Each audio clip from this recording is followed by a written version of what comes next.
Oh boy, everyone, it's that time again. Time to look at more horrifying Thomas the Tank Engine stuff. From Thomas and the Killer Cars, Thomas Blows His Stack, Shed 17, Project G1, Cellular Fallout, and hell, we even looked at the dark and disturbing episodes that came from the show itself. Now we're looking at a YouTuber called Andywilson92. This channel is one of those disturbing, poorly animated CGI videos channels that I'm sure you all know about. Potato Knishes, Seinfeld Spit Stain, Pam Try, that kind of thing. The difference between them and Andy Wilson is that Andy Wilson had been doing it longer, so many of these videos are just bastardization of things with horrifying results. Take Pumpkin World for example. You know that weird Flash game that had the pumpkin that would eat a lot of food? I am very hungry. Oh yeah. Another difference between Andy Wilson and other of these cursed 3D animators is that while most of them use text-to-speech voices, Andy prefers to destroy your eardrums. Or what about his creepypasta videos, where he essentially takes the creepypasta and just completely changes the story, but still ends up making it unique and unnerving in its own right. Looks like you'll be sailing with the captain for a while. There's also Floppy the Hammerhead, a series about a pink, well, I think we can all figure out what this thing is supposed to be. It's Jesus! Say hello, Jesus! Looks like Thomas the Tank Engine is running out of steam. What are you going to do, Thomas? Okay, so there's a lot to unpack here. First off, we're in the middle of nowhere. Thomas looks like an eldritch abomination. The track clearly ends right behind him, so how could he even be out of steam if he wasn't going anywhere? And what the hell is this thing right next to him? Who is that supposed to be? Well, we'll find out later, hopefully, because I honestly want to know what Thomas is going to do. What will be his response? Suck my brain hole. Hold on, what do you mean by that? You're just going to do that right there? In front of the kids? Wow, that's really something. Of course, with any masterpiece, there's usually a sequel, and not too long after release of this short, we got Thomas and FREINDS 2. At the village station, the commuters are waiting for James's steam trains to pick them up and take them to work. You know, if I had a nickel for every time there was a weird, poorly 3D animated Thomas parody that involved a character falling from the sky, I'd have 2 nickels.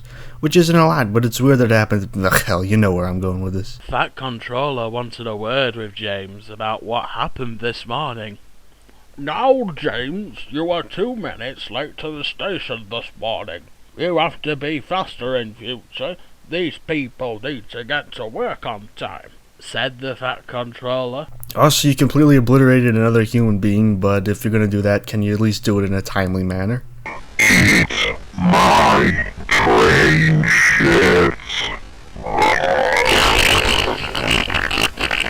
What the hell? That poor guy didn't do anything. If you're gonna shit on someone, at least shit on the fat controller, who you were actually mad at. Also, it appears that because of how similar James looks from this thing from the last video, I think that that's what that's supposed to be, an unfinished model. And seeing how beautiful this model looks now, you can tell why so much care had to be put into it. And off he went, speeding down the tracks. You know, despite all the disturbing Thomas fan content we've seen, why is it that I think this will be the thing that would most likely mentally scar a poor child who clicked on this thinking it was the real thing?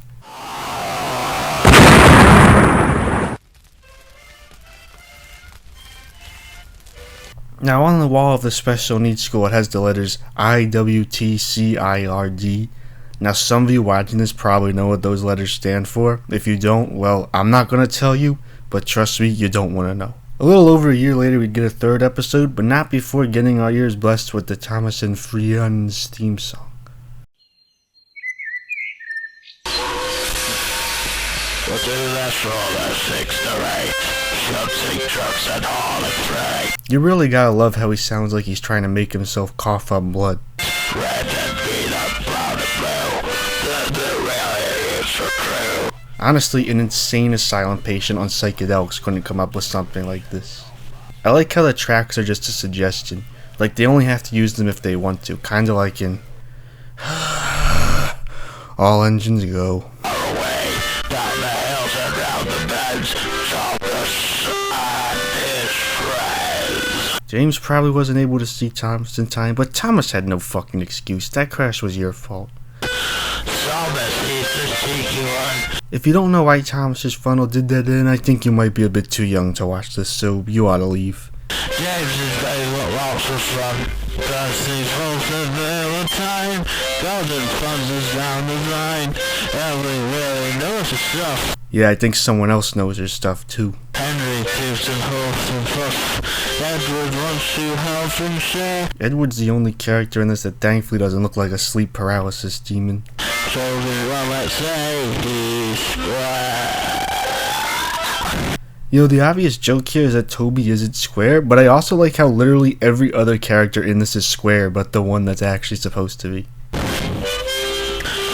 There's something that continues there for a while. Well, thanks for letting us know. Okay, time for episode 3. In the morning on the island of Sodor, Gordon is racing down the tracks to take Mrs. Flam's tally to the post office so she can collect her pension.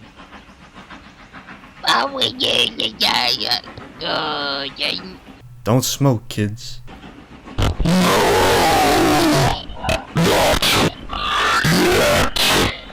As you can see, the audio quality is only just improving. Okay, that actually looks pretty fun.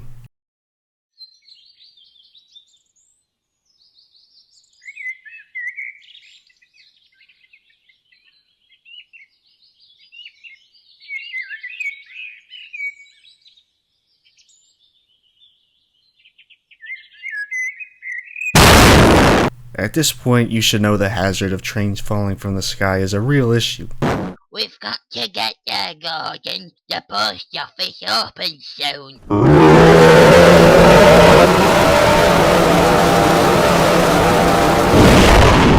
At the station, the Fat Controller is giving Thomas and James their jobs for the day. Thomas, we need you to deliver this coal to the power station, or the island will be without power. I like how this entire island has a large railway system and most likely big population, and it only has one power station that supplies power to everything. What did he say there? Your guess is as good as mine.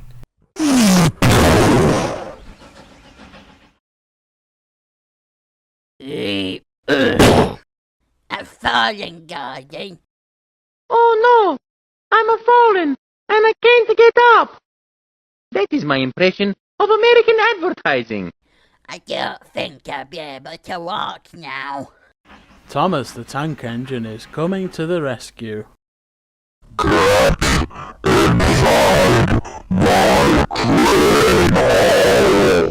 No way, I've seen what kind of stuff goes in the train hole.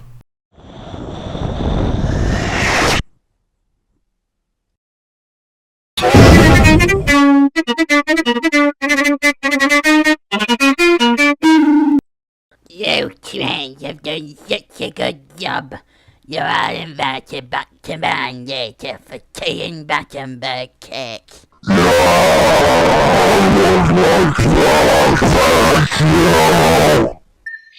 Honestly though, this episode had a pretty wholesome ending. Merry Christmas to all from the island of Sodor. Now there was actually going to be a 4th episode of the series, but Andy Wilson's hard drive failed, so there was only a bit of salvage footage left. Right now, you trains, tonight has to go well. I haven't gotten any puss since the Falklands War. You and me both. God, I hate the way he just slithers around the corner. That shit freaks me out.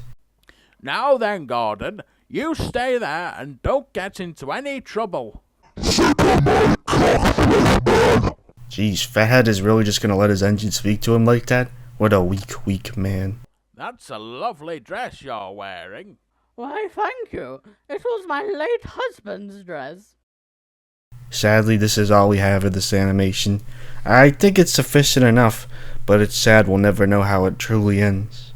However, in 2022, Andy Wilson would actually go on to reboot the series with the Thomas and Friends PS1 game. While it looks completely different from the old episode, it's still an interesting way to continue the series.